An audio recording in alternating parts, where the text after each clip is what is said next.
Pastogė nuosavame name šiais laikais dažniausiai atlieka gyvenamosios patalpos funkciją. O tai reiškia, kad prie jos tradicinių funkcijų, tokių kaip apsauga nuo atmosferinių veiksnių, prisideda šilumos išsaugojimas ir vidinio stogo paviršiaus estetinio vaizdo klausimas. Prieš įrengiant pastogę kaip gyvenamąją erdvę, turime žinoti atsakymus į šiuos klausimus.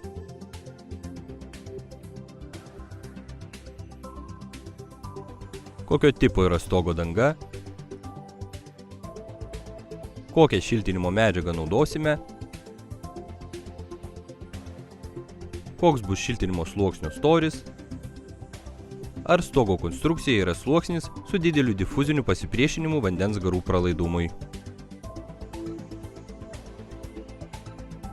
Apšiltinimui dažniausiai naudojama mineralinė vata. Jos storis turi būti ne mažesnis nei 25–30 cm, o A klasės namo apie 40 cm. Tai reiškia, kad vatos storis bus daug didesnis negu gegnių aukštis. Dėl to dalis apšiltinimo turės būti sumontuota po gegnėmis. Vatos sluoksnis turi būti ventiliuojamas tam, kad drėgmė, kuri gali atsirasti šiltinimo sluoksnyje, būtų išleista į išorę. Jeigu po stogo danga vėjo izoliacijai yra panaudota difuzinė plėvelė, ji pakankamai užtikrina drėgmės pasišalinimą iš vatos sluoksnio į vėdinamą oro tarpą. Vėdinamas oro tarpas šiuo atveju įrengiamas tarp difuzinės plėvelės ir stogo dangos. Jei po stogo danga naudojama hidroizoliacija stabdanti vandens pasišalinimą, tuomet vėdinamas oro tarpas įrengiamas tarp hidroizoliacijos ir šiltinimo sluoksnio, uždengto prieš vėjinę vatos plokštę. Vėdinamo oro tarpo aukštis turi būti ne mažesnis kaip 3 cm, pagal Lietuvos normas minimum 5 cm.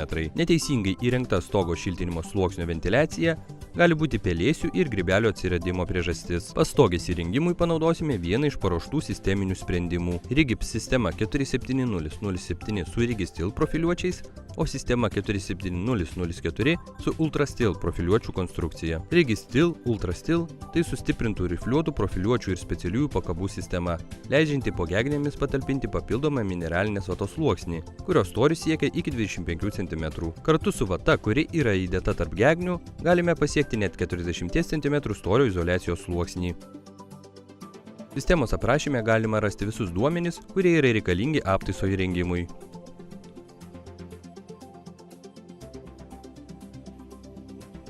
Unikali Rigistil Ultrastil profiliuočių forma suteikia didelį standumą konstrukcijai. Profiliuočius lengva nuimti ir uždėti ant laikiklių. Konstrukcijos visuma puikiai atlaiko plokščių ir vatos svorį. Tuo pačiu metu neperima deformacijų ir apkrovų nuo stogo konstrukcijos. Naudodami 4 Pro plokštes, plokščių siūles užglaistysite daug patogiau ir greičiau, lyginant su standartinėmis plokštėmis.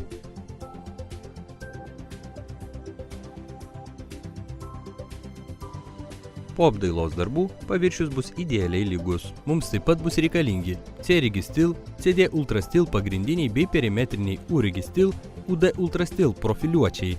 Pakabos elementai dar vadinami šaukštais, tvirtinimui prie medinės konstrukcijos. Sraigtai bitutės, metalinių konstrukcijų sujungimui tarpusavyje. Sraigtai Rigips TN25, plokščių tvirtinimui prie profiliuočių. Įkalami kaiščiai, perimetrinių profiliuočių tvirtinimui prie sienų. Glaistas Rigips Super, dvipusio lipnumo Rigips juosta. Garo izoliacinė plėvelė, kampų armavimo juosta EasyFlex, mineralinė vata Izover šiluminiai izoliacijai. Darbus pradedame nuo pastogės apžiūros ir darbų planavimo. Pradžiai aptaisysime stogo šlaitų plokštumą, kurioje nėra stoglangių. Po to horizontalią lubų plokštumą ir pabaigai šlaito plokštumą su stoglangiu. Pirmas žingsnis – stogo šlaitinės plokštumos matavimas ir žymėjimas. Ant vertikalios sienelės žymime horizontalią liniją ir statybinio lazerio pagalba pažymime plokštumą. Tolygiai atitolusią nuo gegnių plokštumos per apšiltinimo sluoksnio storį žemiau gegnių. Mūsų atveju tai bus 10 cm. Žymėjimo virvutės pagalba pažymime plokštumos kontūrus ant vertikalių sienų. Nužymėtojo plokštumoje montuojame kraštinius Rigistil Ultrastil pakabos elementus, taip kad jie atsirastų ne toliau nei 15 cm nuo viršutinės ir apatinės briaunos. Po to pažymime pakabų vietas ant kraštinių gegnių.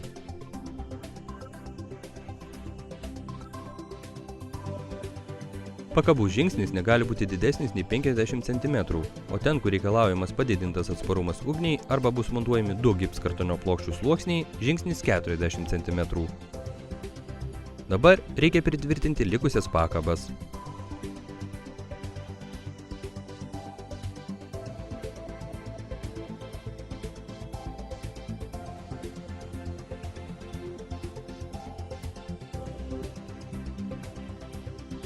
Nebūtina tvirtinti iškart visų pakabos elementų, užtenka tiek, kad galima būtų sumontuoti profiliuočius.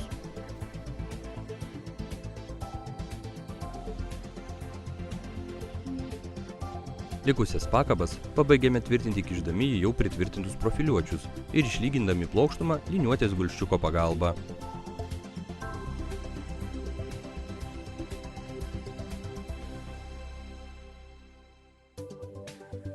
Pradžioje pakabą rekomenduojama tvirtinti tik vienu sraigtu. Taip esant reikalui, bus patogiau palyginti profiliuočių padėtį.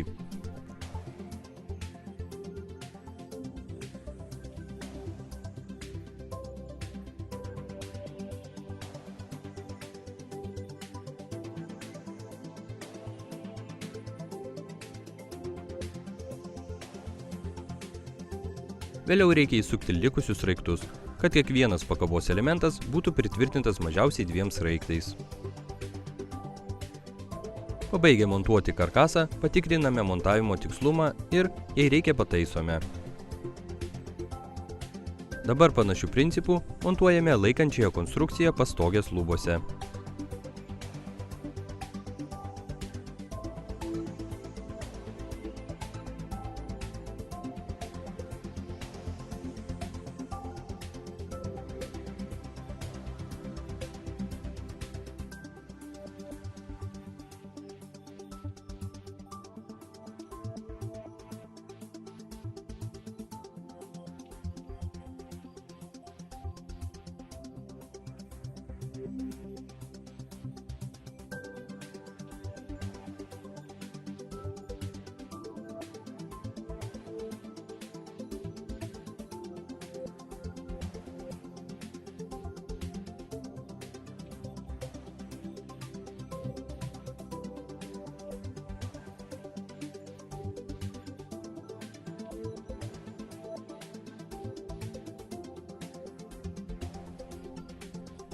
Ant vertikaliųjų sienų montuojame Urigisteel UD Ultrasteel tipo perimetrinius profiliuočius su priklijuota akustinė juosta.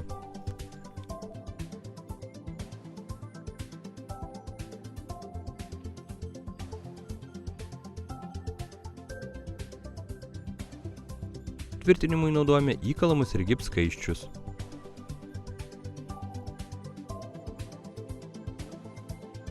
Kaiščių žingsnis negali viršyti 100 cm.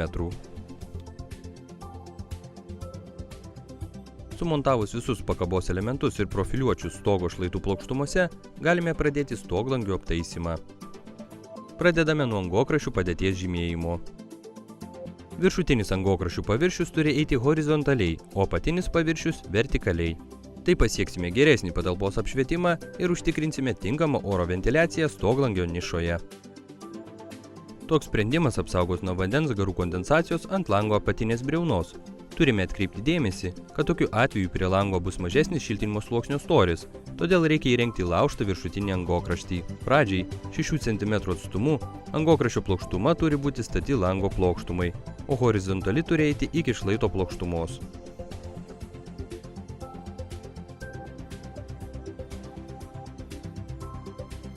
Šlaito plokštumoje montuojame papildomus profiliuočius sandūros su angokraščiais vietose.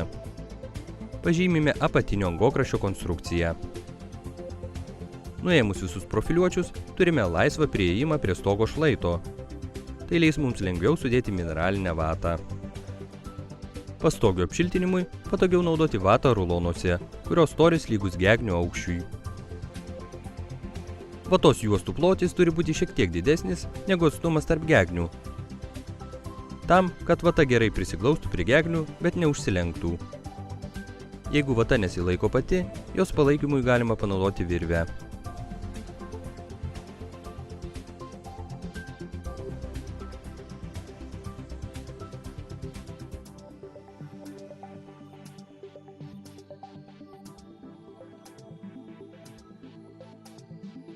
Antrąjį vatos sluoksnį užmauname ant pakabų.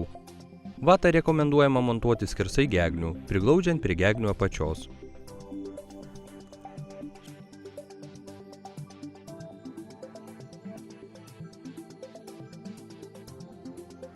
Sumontavus profiliuočius atgal į savo vietą, vata bus apsaugota nuo iškritimo. Profiliuočiai turi šiek tiek įeiti į stoglangio nišą. Grįžtame prie stoglangių aptaisymo. Vieno stoglangio angokraščius aptaisysime tradiciniu būdu, o kito naudojant elementų rinkinį, kurį siūlo langų gamintojas. Pradedame nuo antrojo varianto. Montuojame sujungimą tarp laikančiųjų profiliuočių, aprėpiančių lango angokraštį. Tam panaudosime U-Registil, UD Ultrastil profiliuočius. Lango apačioje prisuksime du angokraščio elementus, kurie užtikrins didesnį šilumos izoliacijos sluoksnio storį.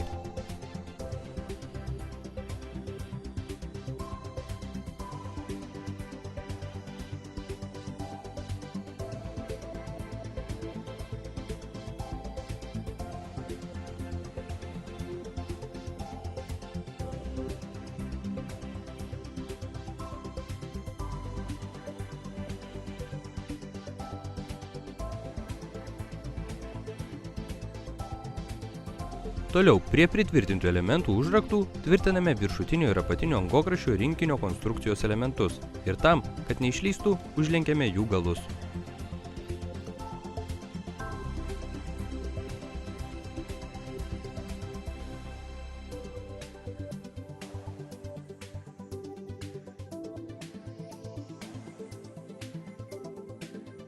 Konstrukciją pastatome vertikaliai ir tvirtiname prie šlaito aptaisymo konstrukcijos.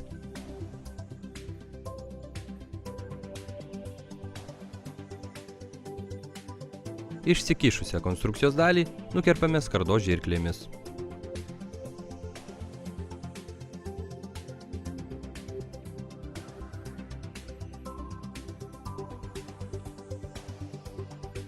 Analogiškai montuojame viršutinį angokraštį.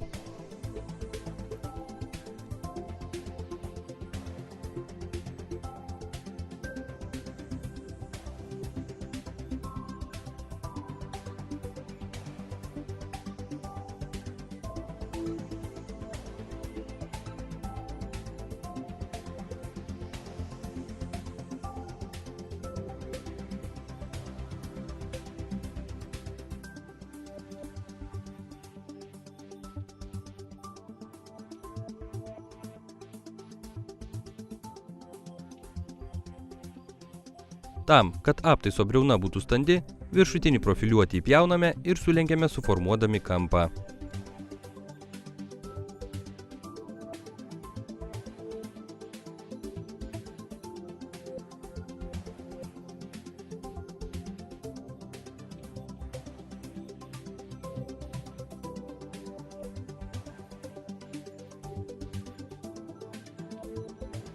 Dabar montuojame kampuočius, kurie aprėmina šoninius angokraščius. Jie yra teleskopiniai ir pritaikomi reikalingam ilgiui.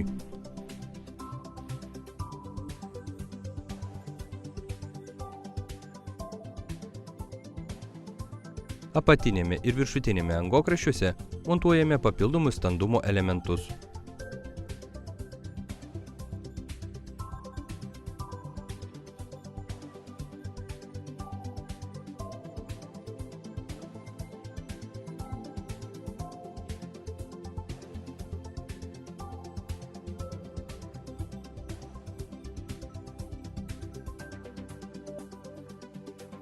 Aptaiso konstrukcija paruošta. Rinkinyje yra garo izoliacinė apykaklė, pritaikyta lango rėmų įpjovoms.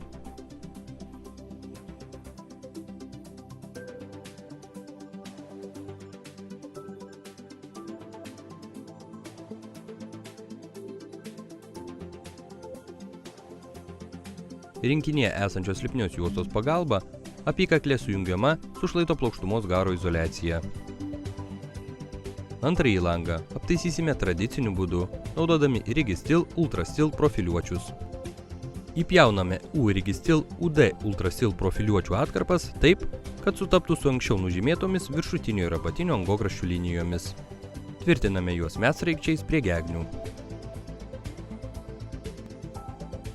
Dabar įdedame į juos C-Registil CD Ultrastil profiliuočių atkarpas, kurios sudarys angokraščių laikančiąją konstrukciją.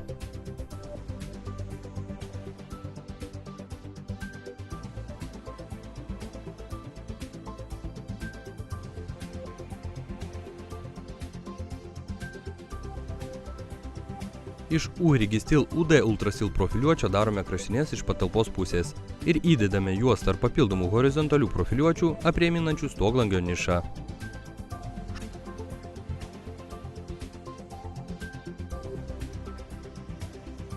Šoniniai lango angokraščiai gali būti statmeni lango plokštumai.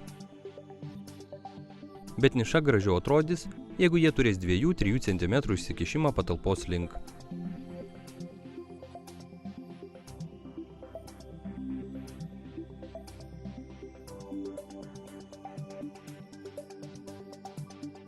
Konstrukcija stoglangio aptaisymui paruošta.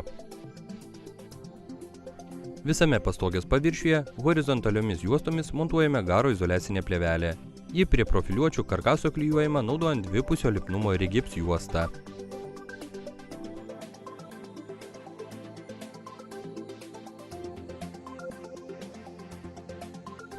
Tam, kad būtų užtikrintas garo izoliacijos sujungimų sandarumas, plėvelės kraštai turi persidengti ne mažiau kaip 100 mm.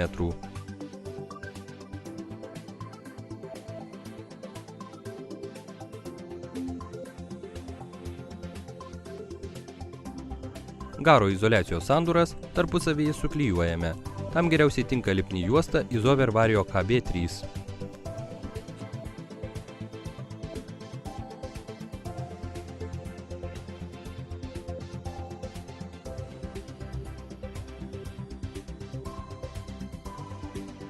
Stoglangio nišoje įpjauname plėvelę. Vata užpildome angokraščiuose likusius tarpus. Nišos garo izoliacija tvirtinama prie stoglangio rėmo. Visus plėvelės sujungimus suklijuojame Isover Multitape plėvelę.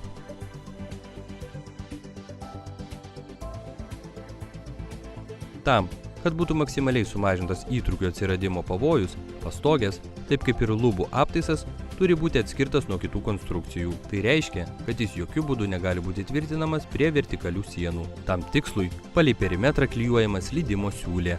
Slydimo juosta klijuojama ant sienos iškart po perimetriniais profiliuočiais U-Registil UD30 Ultrastil. Analogiškai, slydimo juostos pagalba atskiriame šlaito plokštumą nuo lubų. Pradedame montuoti ir gipskartonio plokštės.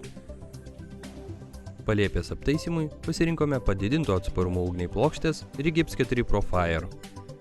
Dėl 4 nuožulnių briaunų šių plokščių skersinės siūlės yra užglaistomos taip, kaip ir išilginės. Siūlių stipris bus didesnis. Lyginant su standartinėmis gipskartonio plokštėmis, plokštės Rigips 4 Pro Fire savo savybių dėka daug geriau apsaugo stogą gaisro atveju. Pastogėje taip pat, kaip ir montuojant lubas, gipskartonio plokštės montuojamos skersai profiliuočių. Reikia įsitikinti, kad gipskartonio plokščių sandūros nepateks arčiau nei 15 cm nuo stoglangio angokraščio. Priešingu atveju, pirmąją plokštę reikia susiaurinti iki tinkamo pločio.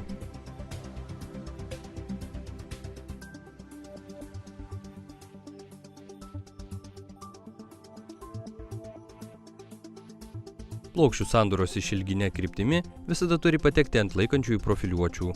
Trumpesnių plokštės briaunų siūlės turi būti perstumtos viena kitos atžvilgiu mažiausiai 50 cm. Plokščių tvirtinimui naudojame Rigips sraigtus TN25. Sraigtų žingsnis negali viršyti 15 cm. Tai reiškia, kad plokštės plotyje turi atsirasti 9 sraigtai.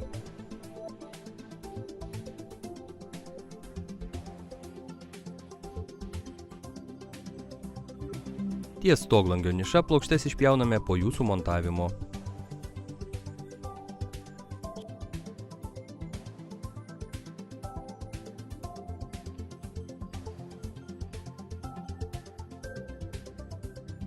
Sumontavus visas šlaito plokštumos plokštes, pradedame tvirtinti lubų plokštumos plokštes.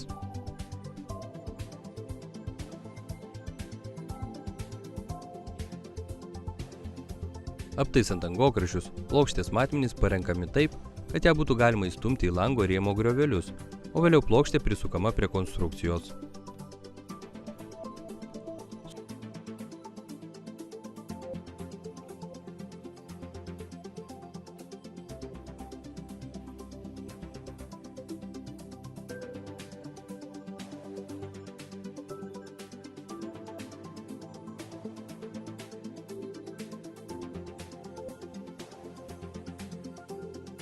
Sumontavus plokštes, galime pradėti siūlių glaistymą. Geriausia naudoti Gyproc sistemos glaistus, kurie užtikrins reikalingą siūlių stiprumą ir gerą sukibimą su kartonu.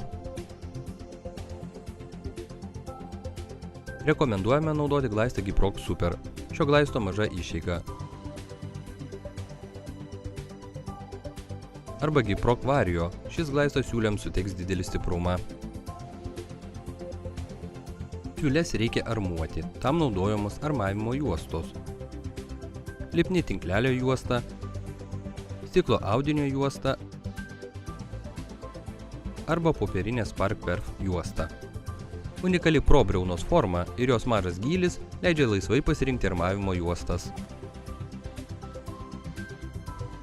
Ruošiant glaisto masę, reikia sausą glaisto mišinį berti į šaltą vandenį. Vandens ir sauso glaisto proporcijos pateikiamos ant pakuotės.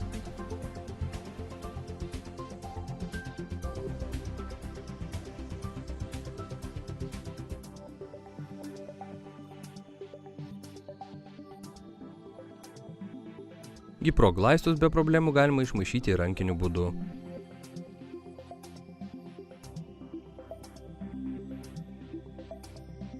Mechaninio maišytuvo panaudojimas pagreitina glaisto paruošimą, bet į glaistą gali patekti daugiau oro, todėl gali sumažėti siūlės stipris. Reikia nepamiršti, kad nešvarių įrankių naudojimas trumpina glaisto kietėjimo laiką.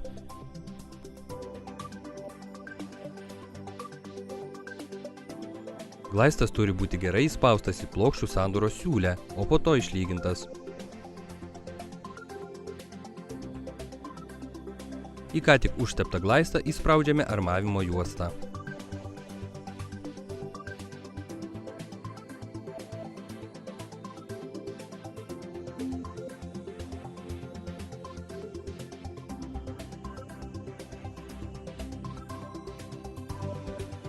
Naudojant plokštės Rigips 4 Pro su 4 nuožulniomis briaunomis, tuo pačiu metu galima užglaistyti išilgines ir skersines siūles. Stoglangių nišų angokraščius reikia sustiprinti apsauginiais kampukais. Rekomenduojame naudoti universalią atsparią smūgiams popierinę juostą EasyFlex, iš kurios galima suformuoti tiek vidinį, tiek ir išorinį įvairaus laipsnio kampą.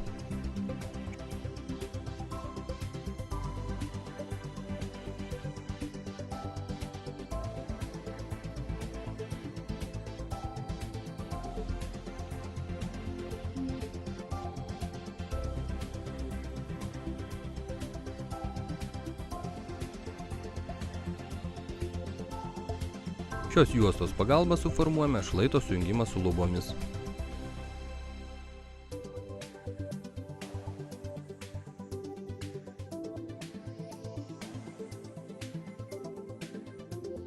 Dabar reikia palaukti, kol siūlių glaistas sukietės ir išdžius.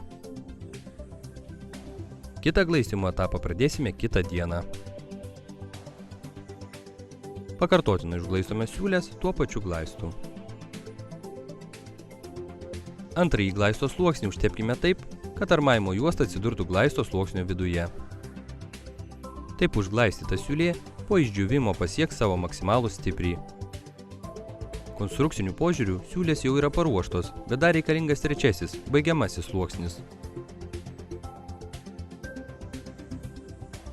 Tam panaudosime kito tipo glaistą, baigiamąjį glaistą, kurį po siūlių užglaistinimo bus patogu šlifuoti ir sudaryti gerą pagrindą dažams. Mūsų atveju panaudosime paruoštą naudojimui glaistą Rigips Premium Light. kurį bus patogu šlifuoti. Be to šis glaistas užtikrins mažesnį pagrindo įgirtį ir vienodą dažų faktūrą visame paviršiuje. Užtepame ploną baigiamojo glaisto sluoksnį, tepdami jį plačiau už konstrukcinio glaisto sluoksnį. Po to, kai užglaistytos siūlės išdžius, galėsime nušlifuoti likusius nelygumus. Nupjauti likusias slydimo juostos dalį ir nuo paviršiaus nuvalę dulkes pradėti dažymą. Po pirmojo nudažymo slydimo siūlės reikia apdoroti plastišką masę, pavyzdžiui, akrilu.